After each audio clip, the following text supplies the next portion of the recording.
Aujourd'hui, j'ai une question à te poser. À ton avis, pourquoi est-ce qu'autant de femmes ont l'impression de ne pas être nées sur la bonne planète? J'ai beaucoup pensé à ça au fil des années avec mon cabinet et puis les femmes que je reçois.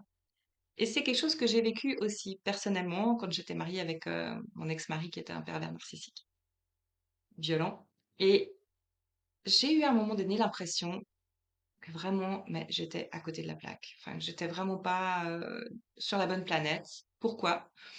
Parce que malgré ce que je vivais, ce qui m'a vraiment, je crois, le plus marqué, c'était ce sentiment de vivre des horreurs tout le temps, mes enfants aussi, et que autour de moi, tout le monde me regardait un petit peu comme si j'exagérais, quoi. Du style, bon, j'en parlais pas hein, du tout, mais sauf à des amis peut-être proches ou vraiment très proches, qui ne vivaient pas la même chose, qui ne pouvaient pas me comprendre et qui me regardaient l'air de dire: «Ouais, mais de quoi tu te plains? Une maison, t'as un mari charmant, t'as des enfants, tout va bien, pourquoi est-ce que tu te plains, en fait?» Alors, ces gens-là autour de toi, ils vont toujours essayer de relativiser, hein. Pourquoi?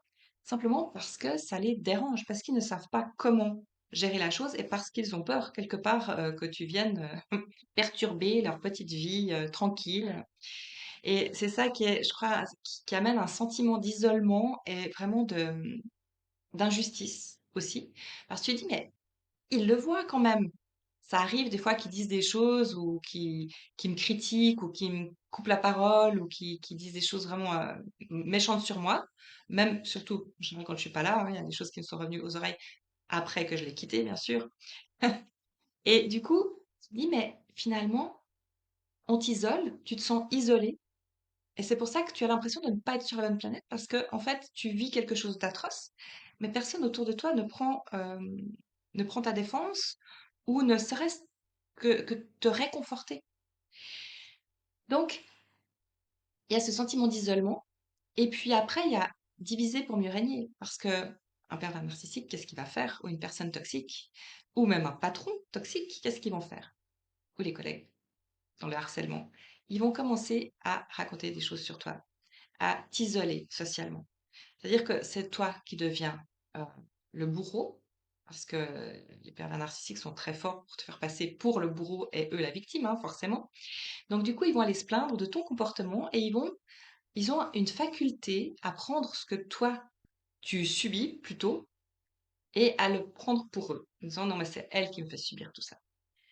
Et du coup, ben, on se rend compte que les gens autour de nous, ils nous parlent de moins en moins, ils commencent à nous éviter, ou à lever les yeux au ciel quand on dit quelque chose, ou puis on commence à sentir ce malaise, hein, ça vient de notre intuition féminine, parce que nous, on perçoit vraiment les choses, hein, contrairement à on rigole tout le temps, ouais, c'est ton intuition féminine, etc., etc. Ben oui, elle existe, elle est là, parce qu'on reçoit, on perçoit les choses.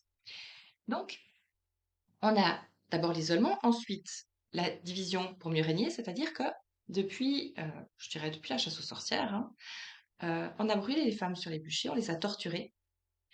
Donc, qu'est-ce qui s'est passé? Les femmes, elles n'ont pas osé rester soudées. Donc, qu'est-ce qu'elles faisaient pour ne pas passer à leur tour sur le bûcher? Elles dénonçaient les autres femmes autour d'elles, en espérant hein, que c'est pas elles qui passeraient sur le bûcher, que ce serait l'autre. Et ça, c'est quelque chose qui est terrible et qui reste aujourd'hui. Quand on voit des femmes qui sont vraiment jalouses ou qui dénoncent les autres, ou bien même, je sais pas si vous avez déjà vu, moi, il y a quelque chose vraiment, qui me choque et qui me chagrine vraiment énormément. C'est quand on voit qu'il y a des femmes qui essayent de manifester contre les féminicides, qui sont là pour défendre les droits des femmes, et qu'il y a d'autres femmes qui les critiquent, en disant, ouais, mais elles nous font du tort, c'est n'importe quoi. Enfin, j'ai vu ça sur LinkedIn. Un homme qui se moquait en quelque sorte des femmes qui manifestaient contre le féminicide. Et j'ai vu des commentaires d'autres femmes qui disaient: «Ah mais ces femmes-là, elles nous font du tort». Non mais on se croit vraiment encore à l'époque du Moyen Âge, quoi. Faut à un moment donné, il faut arrêter. Et moi, c'est quelque chose qui me choque profondément. Mais quand on sait que, ben, quand on réfléchit puis qu'on se rend compte de ce qui s'est passé par le passé, ces femmes, elles ont tout simplement peur de passer sur le bûcher. C'est des vieilles croyances, en fait. Après, les vieilles croyances, elles sont toujours actuelles, mais de manière différente, hein. C'est-à-dire que, On nous brûle plus sur le bûcher, mais on nous isole, on va nous faire du mal, on va casser notre réputation. On peut faire plein de choses aussi pour faire du mal, ça, on le sait assez de toutes. Et puis surtout, ben, en tout cas en Suisse, il y a une femme qui décède tous les 3 jours de violence domestique ou par un ex-conjoint. Et même la tendance, elle est même à maintenant tous les 2 jours. Donc, ça amène cette peur, mais du coup, qu'est-ce qu'on a fait? On s'est désolidarisé, si on peut dire. On n'a plus conscience de notre cycle féminin parce qu'il a toujours été dénigré aussi. Et cette intuition, elle fait partie de notre cycle dans le sens que on est sensible aux énergies, on traverse les 4 saisons de l'année en un mois. Donc, on a vraiment cette période le printemps qui correspond à la jeune fille, pendant lequel on a plein d'énergie, on a envie de découvrir, on a envie de se lancer, on n'a pas envie qu'on nous dise ce qu'on a à faire parce que, bah, comme une jeune fille, on veut apprendre les choses par soi-même. Ensuite, il y a la période de l'été. Là, c'est la période de la mer où on communique, où on a une certaine expérience, où on va vers les autres, hein, le moment où on donne beaucoup aux autres. Après, il y a l'enchanteresse, l'automne, la période où on commence à douter, à se poser des questions, c'est la période où il y a les premiers symptômes aussi, c'est juste avant les règles, pour celles qui sont réglées, mais c'est quelque chose qui existe, hein, le cycle féminin, c'est hormonal aussi, c'est énergétique. Donc, qu'on soit réglé ou pas, on a les mêmes sensations, de toute façon. Donc, l'automne, c'est vraiment le moment où les jours baissent, où on se sent ben, comme en automne. On cherche le rayon de soleil, on se réchauffe encore un petit peu, mais on commence vraiment à avoir envie de rentrer à l'intérieur de soi et de pouvoir se ressourcer, réfléchir à tout ce qu'on a vu, tout ce qu'on a entendu, tout ce qu'on a fait. Et c'est souvent là qu'on a beaucoup de doutes et qu'on peut avoir le blues, hein, carrément. Et puis après, on passe période de l'hiver. Là, c'est où la période où on a vraiment envie d'être dans sa grotte et il faut plus qu'on vienne nous embêter. Et c'est à ce moment-là que souvent les gens vont dire ah mais t'as tes ragnagnas, gna gna gna, parce que t'es pas, on peut rien te dire, tu prends tout mal. Ben oui, foutez-nous la paix. On a besoin d'être dans notre grotte. Donc, c'est vraiment, on a perdu cette connexion à notre cycle et du coup, des fois, on se sent mal et on ne sait pas pourquoi. Et c'est une accumulation de tout, en fait. Et c'est pour ça que j'ai créé un cercle sur Facebook. Parce que j'ai vraiment dit, j'en avais déjà un que j'ai fermé il y a 2 mois parce qu'il y avait vraiment plus d'interaction. C'est un cercle qui datait de 2021 et qui s'est essoufflé.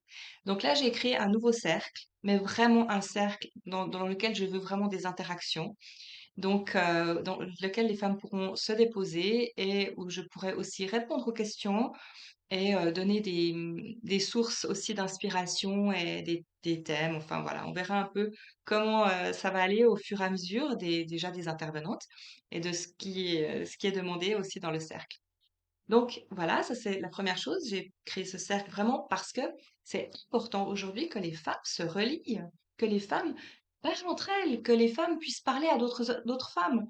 Parce qu'on nous a tellement isolés qu'aujourd'hui, on a besoin d'avoir une femme en face de soi qui nous dit, je te vois. Tu sais, comme dans le film d'Avatar. J'adore ce film. Donc, je te vois, je t'entends, et moi aussi. Moi aussi. Je sais ce que tu vis, je sais ce que tu ressens. Donc, j'ai créé ce cercle pour ça.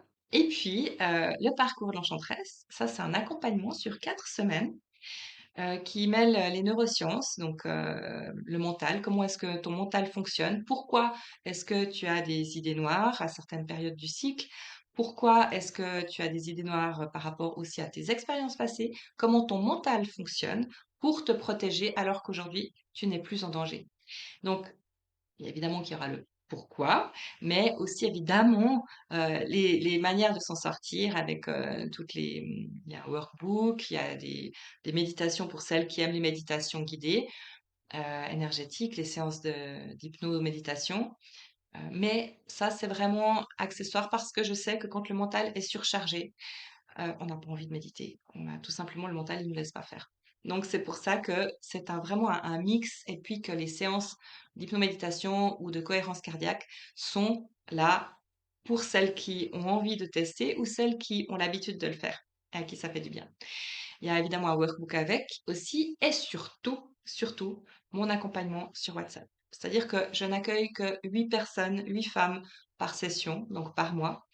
Et c'est vraiment pour pouvoir être présente sur WhatsApp en cas de questions, en cas de blocage. Donc, je réponds à tous vos messages du lundi au samedi euh, pendant toute la durée de l'accompagnement. Après, l'accompagnement, il reste évidemment disponible, mais sans mon accompagnement WhatsApp individuel, bien sûr.